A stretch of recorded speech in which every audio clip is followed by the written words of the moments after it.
Hello students, today we are discussing about the Galois field and hash functions.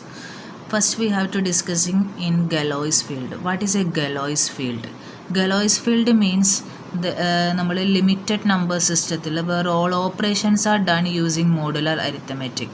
അതായത് നമ്മൾ ഗലോയ് field നമ്മൾ use ചെയ്യുന്നത് ഒരു ഫൈനൈറ്റ് സെറ്റ് ഓഫ് നമ്പേഴ്സിലായിരിക്കും. അതായത് എല്ലാ അരിത്തമെറ്റിക് ഓപ്പറേഷൻസും നമ്മൾ എന്ത് ചെയ്യുന്നുണ്ട്, മോഡുലോ പ്രൈം നമ്പേഴ്സ് യൂസ് ചെയ്തിട്ട് നമുക്ക് അവിടെ പെർഫോം ചെയ്യാനായിട്ട് പറ്റുന്നുണ്ട്. അപ്പോൾ ഇതാണ് നമ്മൾ എന്തെന്ന് ഗലോയ്സ് ഫീൽഡ് കൊണ്ട് നമ്മൾ യൂസ് ചെയ്യണത്. ഇപ്പം നമ്മളൊരു എക്സാമ്പിൾ പറയുവാണെങ്കിൽ നമ്മളിപ്പോൾ നോർമൽ നമ്പേഴ്സ് എടുക്കുക 0 to 9 എത്ര വേണമെങ്കിലും ആയിക്കോട്ടെ, ഒരു ഇൻഫൈനൈറ്റ് നമ്പേഴ്സ് ഉണ്ടായിരിക്കും അല്ലേ.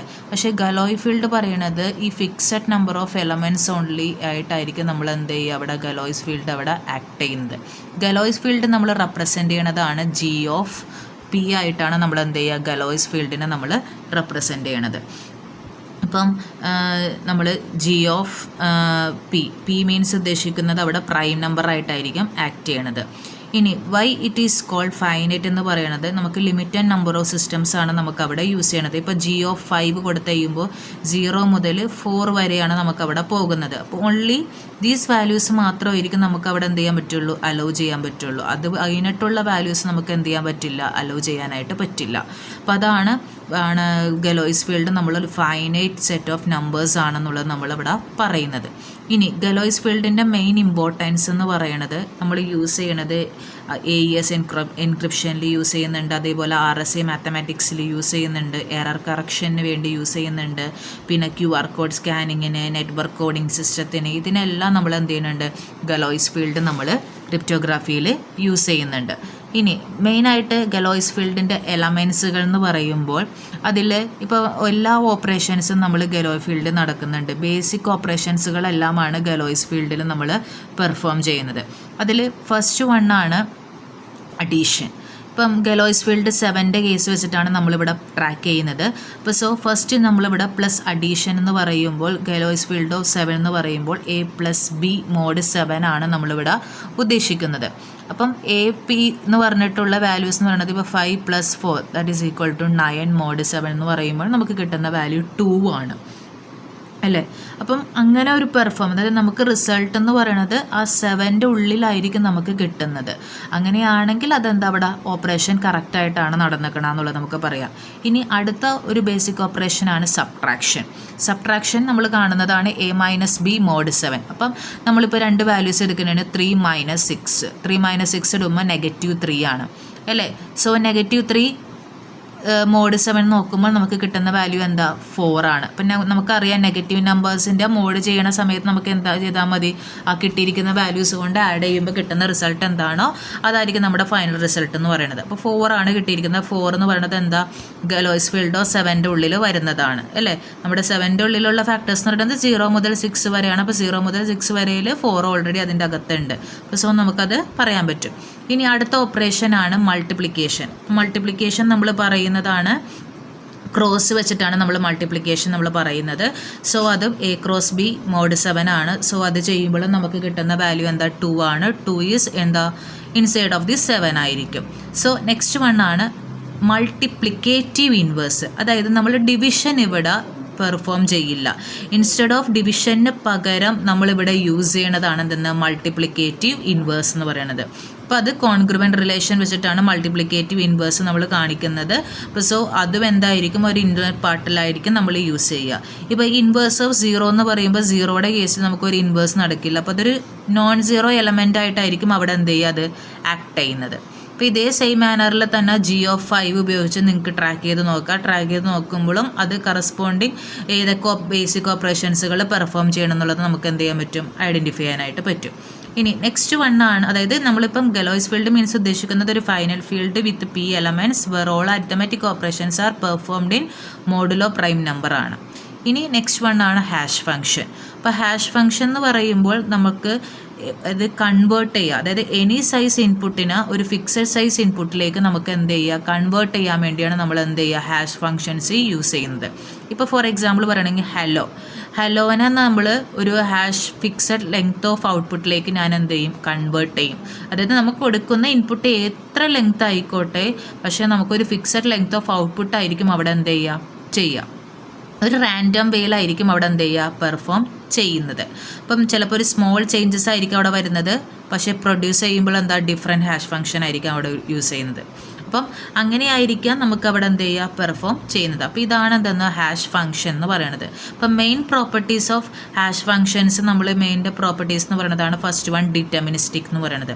ഡിറ്റർമിനിസ്റ്റിക് എന്ന് പറയുന്നത് സെയിം ഇൻപുട്ട് ആയിരിക്കും നമുക്ക് കിട്ടുന്ന ഔട്ട്പുട്ടും എന്തായിരിക്കും സെയിം ഔട്ട്പുട്ട് ആയിരിക്കും. അതായത് സെയിം ഹാഷ് ആയിരിക്കും അവിടെ എന്ത് ചെയ്യുക വർക്ക് ചെയ്യുക. അപ്പോൾ അതാണ് എന്തെന്ന് ഡിറ്റർമിനിസ്റ്റിക് എന്ന് പറയുന്നത്.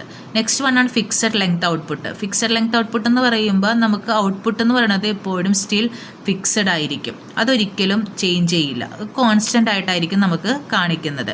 അപ്പം ഇപ്പോൾ ഒരു 5 ലെറ്റേഴ്സ് അല്ലെങ്കിൽ 5000 പേജസ് ഇതെല്ലാം നമുക്ക് എന്താ ഒരു ഫിക്സഡ് ആയിട്ടായിരിക്കും നമ്മൾ ഇൻപുട്ട് കൊടുക്കുന്നതെങ്കിൽ നമുക്ക് കിട്ടുന്ന ഔട്ട്പുട്ട് എന്ന് പറയുന്നത് എന്തായിരിക്കും സ്റ്റിൽ കോൺസ്റ്റൻ്റ് ആയിരിക്കും. ഇപ്പോൾ ഇവിടെ യൂസ് ചെയ്യുന്നത് ഇപ്പോൾ SHA 256 ആണെങ്കിൽ ഓൾവേസ് 256 ബിറ്റ്സ് ആയിരിക്കും അവിടെ യൂസ് ചെയ്യാൻ പറ്റുള്ളൂ.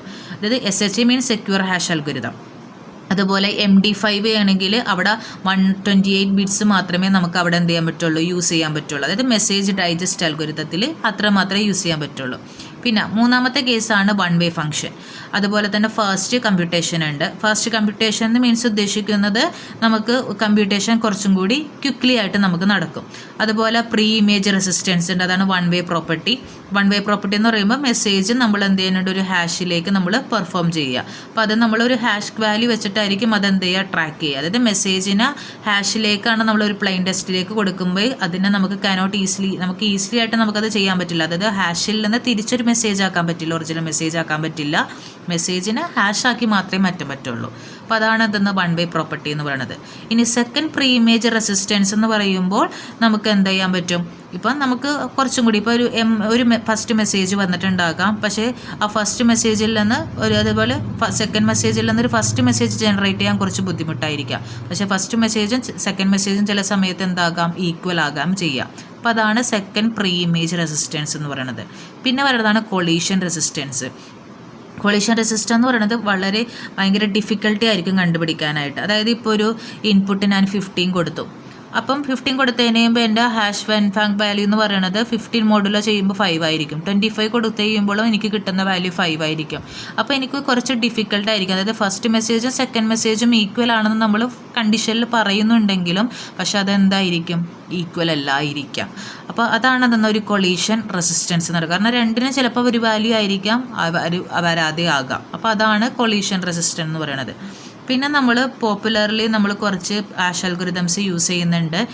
ഫസ്റ്റ് വൺ ആണ് MD5, പിന്നെ SHA 1, SHA 256, SHA 3. ഇതൊക്കെ നിങ്ങൾ ജസ്റ്റ് ഒന്ന് അറിഞ്ഞിരുന്നാൽ മാത്രം മതി. അപ്പോൾ ഇതാണ് ഹാഷ് ഫംഗ്ഷൻ എന്ന് പറയുന്നത്. അപ്പോൾ ഹാഷ് ഫംഗ്ഷൻ മെയിനായിട്ട് വർക്ക് ചെയ്യേണ്ടതിൻ്റെ സ്റ്റെപ്സാണ് ഇപ്പോൾ പറഞ്ഞിരിക്കുന്നത്.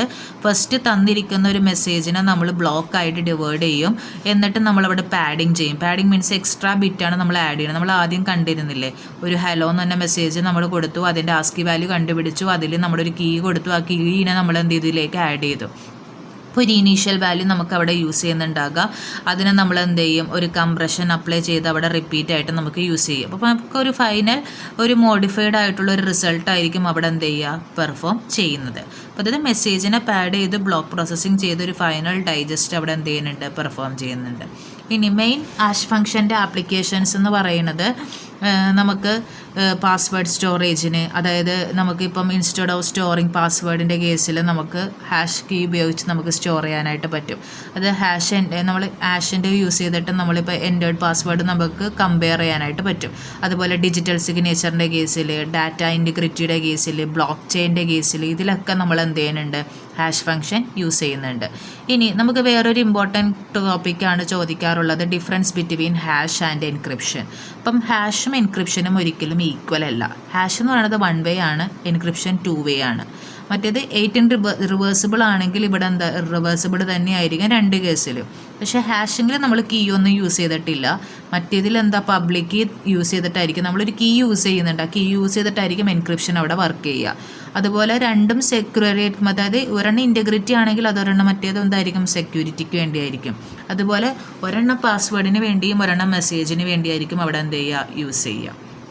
അപ്പം ഒരു എക്സാമ്പിൾ പറയുകയാണെങ്കിൽ ഇപ്പോൾ hash equal to sum of ASCII values of mod 10 ആണ്. ഇപ്പോൾ ഇൻപുട്ട് ഞാൻ എയും ബിയും കൊടുത്തു, എയുടെ വാല്യൂയും ബിയുടെ വാല്യൂ ഞാൻ കൊടുത്തായിരുന്നു. അപ്പോൾ അത് നമ്മളിവിടെ ഇക്വേഷൻ സബ്സ്റ്റിറ്റ്യൂട്ട് ചെയ്ത് കൊടുത്തതിന് കഴിയുമ്പോൾ നമുക്ക് കിട്ടുന്ന റിസൾട്ടൻ വാല്യൂ എന്താ 1 ആണ്.